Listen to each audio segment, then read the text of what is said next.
everyone. This is going to be an overview and demo of the Simplex 4003 voice control panel. The 4003 is designed to provide voice and tone options to a host fire alarm control panel. This video will be focusing on the hardwired configuration, but there's also a slave configuration used on the 4020 systems. I have a separate video for that.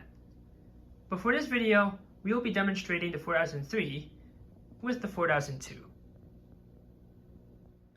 The only initiating device on this system is this 4251-20 pull station, but we also have the manual evac switch on the 4002 and the 4003. On the table are just a bunch of speakers: 4902, 9703, Federal Signal SPL with a V1971 strobe, 2903 9005 light plate with a 4090-1 speaker, a 2902 9734 speaker, and a 2902 9732 speaker. The 4003 is set to play the horn tone on code 3 along with the standard evac message. So here we go.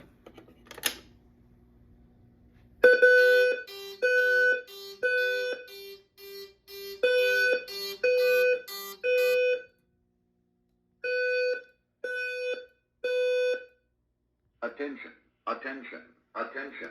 An emergency situation has been detected in this building. Proceed to the nearest exit and leave the building.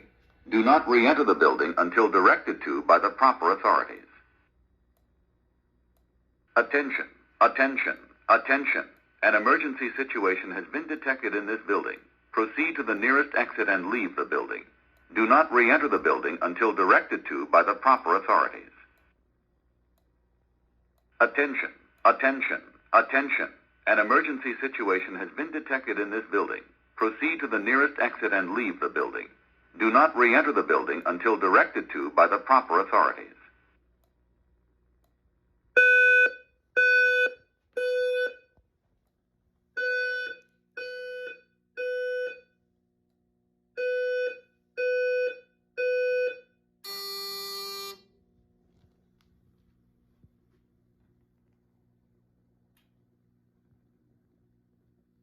So here are some of the operator controls inside the 4003. You have two switches, manual evac and all clear, and the pager microphone. I'm not going to use the microphone because it's kind of broken. It just produces a high-pitched squealing noise whenever it's on, so we'll leave it alone. But we can activate these switches, so let's start with the manual evac switch.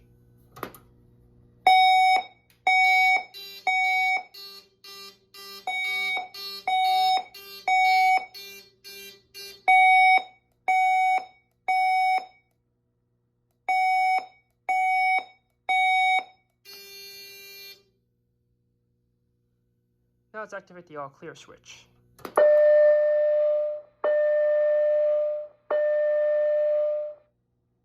Attention. Your attention, please. The building emergency condition has been cleared. You may return to your normal activities. And there you go. So here's the inside of the 4003. Let's start with the voice controller assembly. This is where the voice and tone audio is stored, along with the operator controls and configuration options. This terminal block up here is where the inputs and outputs go to the host panel. These jumpers here set the coding option for the 4003. There is non-coded, coded if the NAC input is coded, as well as a code 3 option. These dip switches don't apply to this setup, but this is where the RUI communication style will be set if a 4020 or 4100 system is installed. Over here, one of these chips holds the voice messages. This panel has the standard factory messages, but these can be customized if desired. Next to the trouble LED, we have more dip switches. SW3 sets the RUI address for the panel, but this only applies to a 4020 system, so for this setup, the address is set to 0. SW2 sets the voice and tone options for the all clear and evac messages. The top 4 are for the all clear, and the bottom 4 are for the evac. On a 4020 system, the voice and tone options are set via a programmer, and these dip switches are ignored. Below the ready to talk LED is a terminal block for a remote microphone, and these connections are all supervised, So if no microphone is selected, these are dummied out with resistors. Have some trouble indicators, and finally this switch, which can be toggled to disable the alarm function on the panel. From the voice controller assembly, the audio message goes to the amplifier. This is a 75 watt amplifier, outputs 25 volts RMS, and there are some jumpers here, but these are all factory set and don't need to be adjusted. From there, it goes to the signal card. There are 4 NACs or speaker circuits, which all activate together in a general alarm condition, but these can also be set to activate independently if desired.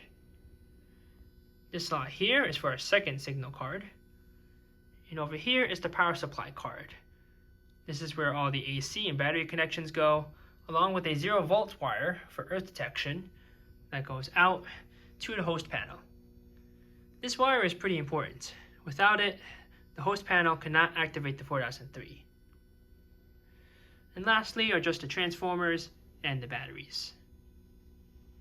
So here's how the 4003 is activated by the host panel, in this case a 4002.